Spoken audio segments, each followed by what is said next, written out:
À San Francisco, elles font la fierté des habitants. Ces poubelles vertes, noires et bleues, tous ici comme Angela, trient leurs déchets soigneusement. La poubelle verte, c'est pour l'organique. Tous les déchets alimentaires, de jardinage, les os, les emballages de nourriture en papier, ça va là-dedans.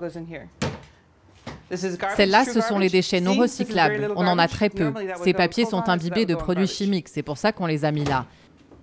Et dans la bleue, ce sont les déchets recyclables, tout le reste, du carton, des bouteilles, des emballages plastiques. Contrairement à la France, ici, ce tri est obligatoire pour tous depuis 2009.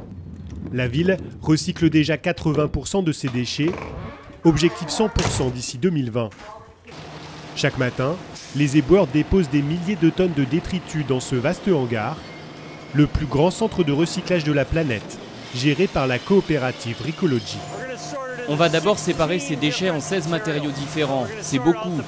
On sépare le papier, le carton, différents types de plastique, de verre et de métaux. Tout ça, ce sont des ressources. Les déchets, compressés, seront vendus à des entreprises pour être réutilisés.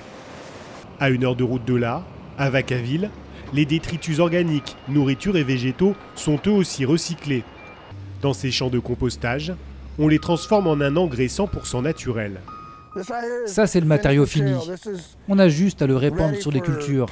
C'est plein de nutriments. C'est bien mieux d'utiliser du compost plutôt que des engrais chimiques. Ce compost est vendu à des jardineries, des agriculteurs. Il fertilise notamment les fameux vignobles californiens.